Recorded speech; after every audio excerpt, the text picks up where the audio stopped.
Ma'am, ano po nangyari kay sir? Wala naman, ayos lang kami. Ba't po bumubula yung bibig niya? Humingi kasi to ng soup ang dinig ko soap.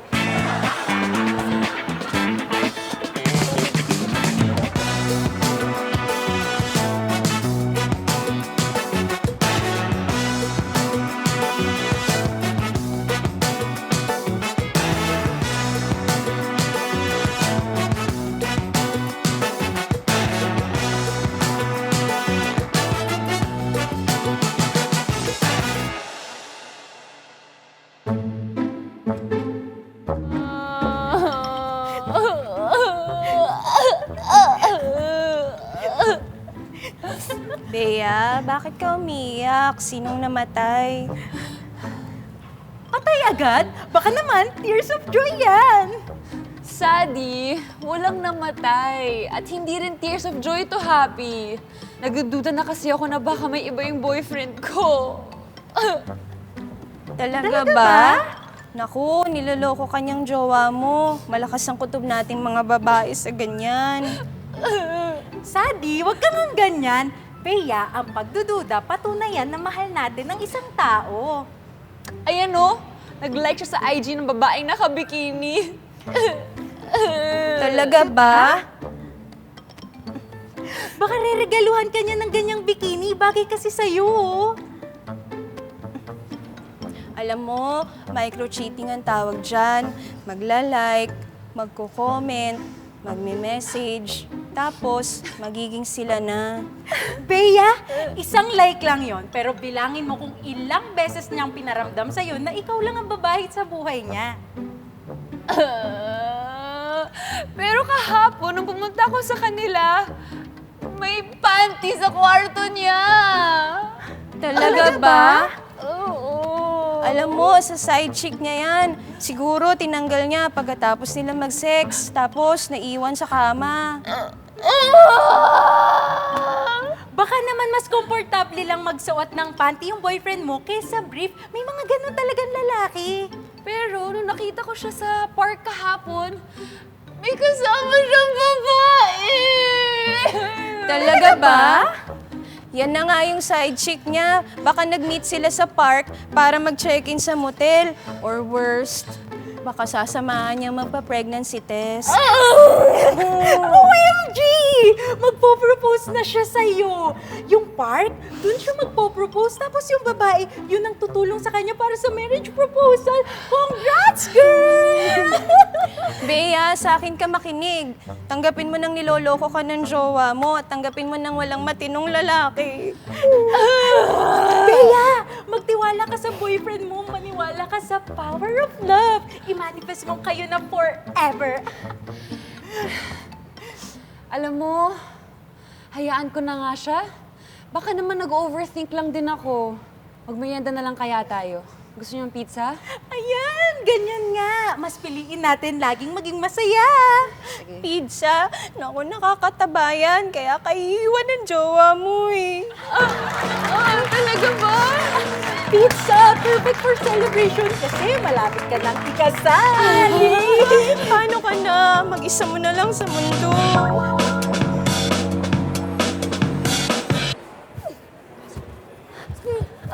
Ma'am, nabibilaukan po ba siya? Hindi. Ba't niya po ginagawa yan? Hindi kinain niya kasi yung balat ng manok ko eh. Pinapaluwa ko lang. Order ko yan eh. Ano pong nangyari? Di ko alam. Di ko naman kasama yan eh. Ba't po kayo lumapit? Doktor po ba kayo? Hindi. Kakainin ko yung mga order niya. Sayang eh. Tara, dito. Di tayo. Baka mag-isa. Gaga, patay gutom ka?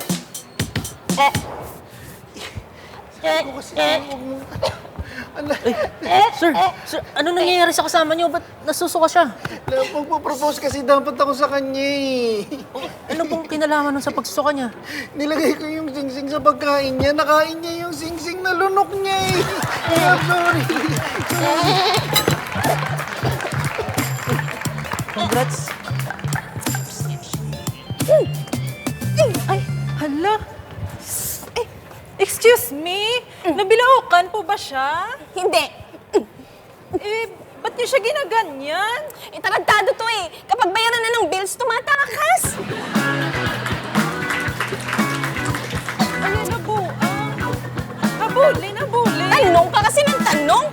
Waiter!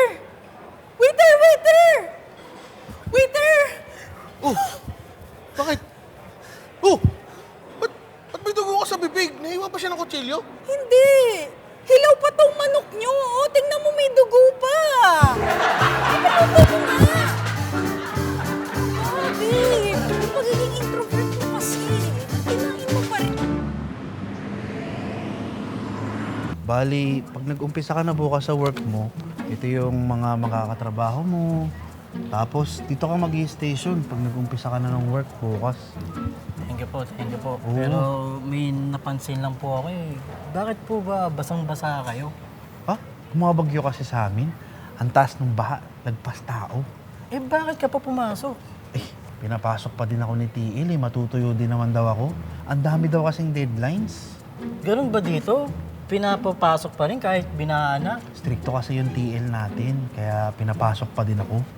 Grabe naman dito. Oh, Bakit po kayo nakasuot ng ganyan? Nagko-cosplay kayo, no? Ah, hindi. Kasal kasi namin today. Kasal? Dito kayo sa office ikakasal? Oo, hindi kasi ako pinayagan ni TL mag-leave. Pero okay lang. Saglit lang naman yung ceremony. Tapos mamayang lunch break yung reception. Tapos after mag-uwian naman kami mag-honeymoon. Alam mo na. Pero yan eh kung walang OT. Grabe naman. Sobra na yata yan. Hindi. Okay lang. Masasanay ka rin sa kahigpitan ng TL namin. Tamo nga to. Grabe yun ah. oo, kasi talaga kasi yun. Kakasal? Oo, ano naman yan dito. Mahigpit talaga kasi si TL. Kaya pagka, Ma'am, ano po nangyari sa inyo? Mga nganak na kasi ako. Mga anak, so tatawag na po ba ako ng ambulansya? Tawag tayo ng ambulansya? naku, wag na. Nandito rin naman yung magpapaanak sa kanya. Ayan, kasama niya. Dito siya mga anak. Oo, kailangan niya kasing tapusin yung presentation para sa client. Kaya, priority muna yun. Parang ito na ata yun. Mga anak na yata ako. Doon na lang tayo sa pantry. Alam mo, di na tama yan. Kakausapin ko si TL. Hindi, ano ka ba? Hindi, mali yun eh. Mga anak dito. Ano lang talaga? Ingay-ingay. Ano nangyari doon? Manganganak na po siya, boss. TL, walang work-life balance dito sa office natin ha. Nakaka-discourage magtrabaho dito. Work-life balance? Oo. Alam mo, kayo talagang mga kabataan. Napakarami yung demands. Ako nga eh. Mas pinili kong pumasok dito sa office kaysa umakyat sa langit. Umakyat sa langit. Kakamatay ko lang nung isang araw. Sige na, magtrabaho na kayo dyan. Oh, wala. Kasi pumapasok pa din yung kahit patay na eh. Hoy, sir! Hala! Naatake ka, halika! Dadaling kita sa ospital, tara! Teka, hindi pa ako nagbabayad. Huwag mo na intindihin yun, huwag ka na magbayad. Ang importante, madala kita sa ospital, tara na! Ganun ba? Oo! Sige, pa-take out na rin ng lechong kawali, bulalo, tsaka crispy pata. Limit order mo lang sa... Sir, ano po nangyayari? Ito po, mineral water. Ano ba? Hindi niya kailangan ng mineral water. Eh, nabibilaukan po siya eh. Hindi siya nabibilaukan. Sinasapian yan. Holy water ang kunin niyo. Dapat ko sinasapian dito eh. Kasi... daming guys kasi dito. Tulong! Tulong! Sir! Sir, ano nangyari? Nabubulunan ka ba? Hindi. Tulungan mo akong ubusin tong pagkain. Ang dami.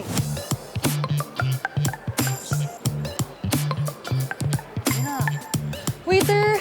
Tulong! Waiter! Yes, ma'am. Waiter, nalason yung kaibigan ko sa pagkain niyo. Shoo!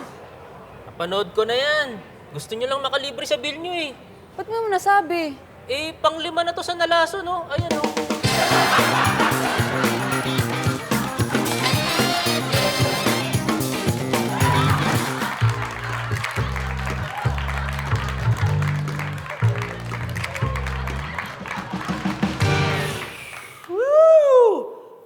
Step 1, paano buksan ang parachute?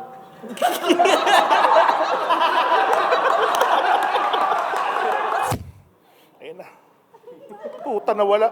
Lilipad na ang kanilang team eh.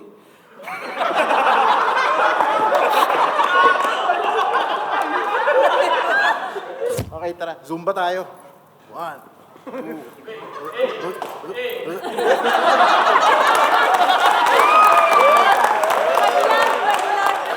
Siri, turn on hot shower. Ang init! Ah! Siri, cold shower! Siri!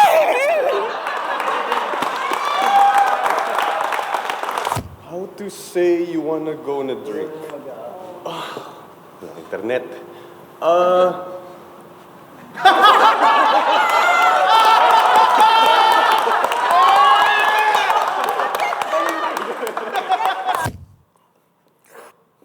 Ate, may Gcash?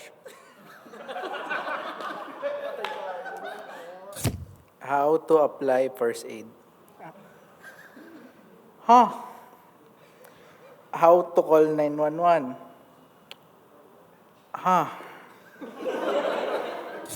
Sige, tanggalin mo yung bra mo. Tanggalin mo yung bra mo! Meron nga, may artista nga dito. Wala na, chap. Hello? Wala. Han? May babae na lang ako! Han? Wala internet! Yung mga bata, alis na tayo! Patay na, lola mo. Haha, joke lang. Gagoy, mag-send mo, joke lang. mo, joke lang. Opo, Sir Rapi, yung bumugbog po sa akin yung pangalan po si Sir Rapi. Gago, nag-internet. In 2 meters. Turn left. Lumagpas na tayo. Hello? Papunta na dyan yung mga polis. Tumakbo ka na. Hello, choppy ka. Ay, wala na. Sorry. Ayan, tapos na yung free trial. Cancel Natukay ako sa porn.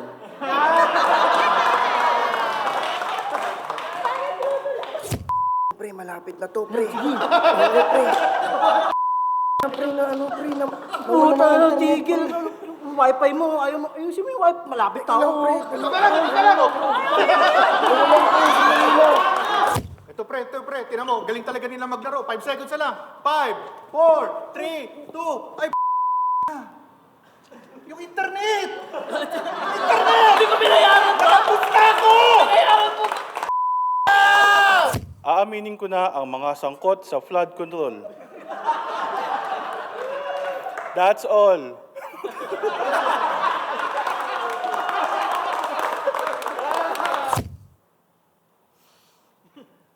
May wifi na.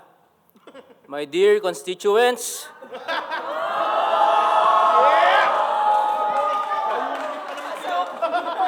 Oh, bro. Solid ka pala talaga, bro. Pagka-video call kita, bro. Oo, no? Alis ka, bro. Ano, nawala yung filter nung nawala yung wifi, bro. Gusto mo. Ayan, bro. Bumalik internet, bro. What if mawala ng internet sa buong mundo ngayong Pasko? Abangan natin ang Reconnect, directed by Jade Castro. The only Filipino Christmas movie this coming MMFF. Showing in cinemas nationwide on December 25.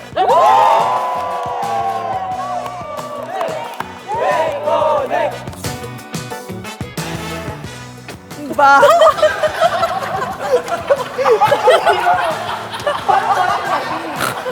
Oo naman. Sobrang mabisa yung sabon na. Pwede. Gusto mo ba ng garden wedding o beach wedding? Kasi perfect sa'yo o church. Alam mo, mag-ready ka na lang sa revenge era. Excited na ako. Ilang anak ang gusto mo, ha? Pilit mo. Amo. Ew.